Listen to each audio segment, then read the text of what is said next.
Dahulu kala, di tepian Sungai Mahakam yang perkasa, terhampar sebuah kampung yang subur dan damai bernama Tanjung Manau. Pohon-pohon rindang melambai, sungai mengalir tenang, dan tawa riang anak-anak sering terdengar. Kampung ini dipimpin oleh seorang raja bijaksana, yang memiliki seorang putra bernama Raden Mahesa. Raden Mahesa bukanlah pemuda biasa. Ia tampan, gagah, cerdas, dan yang paling penting, ia memiliki kesaktian luar biasa. Kesaktian ini bukan untuk kesombongan, melainkan untuk melindungi setiap jiwa di Tanjung Manau, dari gangguan makhluk jahat yang kadang berani mengusik kedamaian. Raden Mahesa adalah harapan dan kebanggaan seluruh rakyat. Namun, ketenangan itu tak berlangsung selamanya. Suatu hari, desas-desus mengerikan mulai menyebar dari mulut ke mulut. Kabar tentang seekor lipan raksasa yang amat besar, melebihi ukuran kerbau, telah tiba. Lipan itu meneror penduduk, merusak ladang-ladang hijau yang menjadi sumber kehidupan, bahkan berani memangsa hewan ternak. Rasa takut dan cemas perlahan menyelimuti hati setiap warga Tanjung Manau. Bisikan ketakutan bergema di setiap sudut kampung. Rakyat pun mulai bertanya-tanya, siapa yang akan menghentikan teror mengerikan ini? Akankah kedamaian mereka sirna begitu saja? Mendengar keluhan dan melihat ketakutan di mata rakyatnya, hati Raden Mahesa terasa teriris. Ia tahu, ia tak bisa berdiam diri. Sebagai pelindung kampung, sudah menjadi tugasnya untuk mengakhiri teror lipan raksasa itu. Dengan tekad membara di dadanya, Raden Mahesa segera mempersiapkan diri. Ia memeriksa keris saktinya, sebuah pusaka turun-temurun yang diyakini memiliki kekuatan spiritual. Pagi-pagi sekali, setelah berpamitan kepada sang raja dan rakyatnya yang menatap penuh harap, Raden Mahesa memulai perjalanannya. Ia melangkah mantap menyusuri hutan belantara yang lebat dan asing. Jalan setapak yang ia lalui semakin lama semakin sulit, dipenuhi semak belukar berduri dan pohon-pohon raksasa yang menjulang tinggi, seolah menutupi cahaya matahari.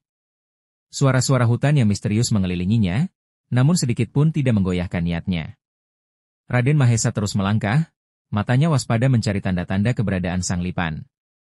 Ia tahu, bahaya mengintai di setiap belokan, namun satu tujuan terpatri kuat di benaknya, membasmi monster itu demi kedamaian Tanjung Manau. Setelah menempuh perjalanan panjang yang menguras tenaga, akhirnya Raden Mahesa tiba di mulut gua yang gelap dan menakutkan, tempat yang diyakini sebagai sarang lipan raksasa.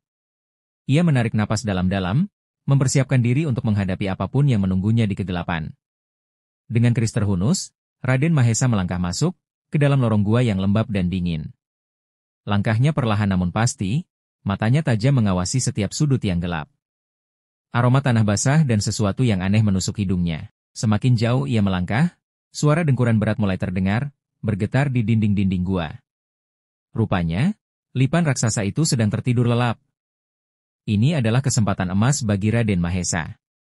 Tanpa ragu, ia menghunuskan keris saktinya dan dengan sigap, menyerang lipan yang masih terlelap. Namun, lipan itu bukanlah makhluk biasa. Serangan mendadak itu membangunkannya. Seketika, gua itu dipenuhi suara gemuruh dan gerakan raksasa. Pertarungan sengit yang tak terhindarkan pun akhirnya pecah. Gua yang tadinya hening kini bergemuruh oleh suara pertarungan dahsyat. Lipan raksasa yang terbangun dari tidurnya melawan dengan kekuatan penuh. Tubuhnya yang besar menggeliat-geliat, mencoba menjepit Raden Mahesa dengan capitnya yang mengerikan. Ia menyemburkan cairan hijau beracun, berusaha melumpuhkan lawannya.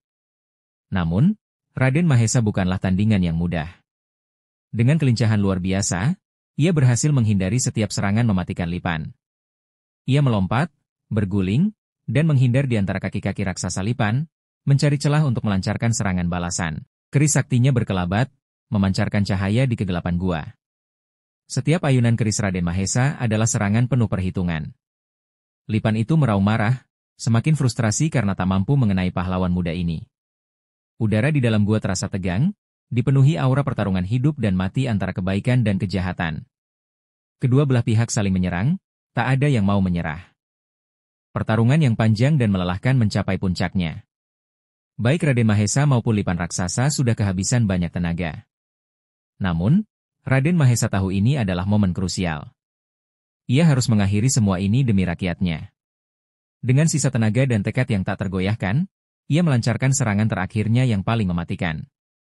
Dengan kecepatan kilat, ia melompat tinggi, menghindari serangan terakhir lipan, dan dengan sigap, menancapkan keris saktinya tepat di titik vital, kepala lipan raksasa. Sebuah raungan kesakitan yang memekakan telinga memenuhi seluruh gua. Tubuh Lipan raksasa itu bergetar hebat, menggeliat-geliat dalam kejang-kejang terakhirnya. Namun, yang terjadi selanjutnya adalah pemandangan yang tak terduga dan ajaib. Secara perlahan, tubuh Lipan raksasa itu mulai berubah. Sisiknya melunak, warnanya memudar, dan bentuk raksasanya mulai melebar, membentang. Ajaib! Tubuh monster itu perlahan-lahan berubah menjadi sebuah genangan air yang luas, jernih, dan tenang. Dalam hitungan detik, tubuh Lipan raksasa yang mengerikan itu lenyap, berganti dengan hamparan air yang tenang dan jernih. Bekas sarang yang tadinya gelap dan menyeramkan kini berubah menjadi sebuah danau yang indah, memantulkan cahaya langit. Airnya memancarkan ketenangan, seolah-olah seluruh kejahatan yang pernah ada telah musnah tak bersisa. Raden Mahesa memandang takjub, menyaksikan keajaiban di hadapannya. Ia tahu, perjuangannya telah membuahkan hasil. Ketika Raden Mahesa kembali ke Tanjung Manau, ia disambut bak pahlawan sejati. Sorak-sorai dan luapan kegembiraan memenuhi udara. Ia pun menceritakan apa yang terjadi di dalam gua. Sejak saat itu, danau ajaib yang terbentuk dari tubuh Lipan raksasa itu dinamakan Danau Lipan. Sebuah nama yang menjadi pengingat akan keberanian Raden Mahesa dan pengorbanan yang ia lakukan demi kedamaian rakyatnya.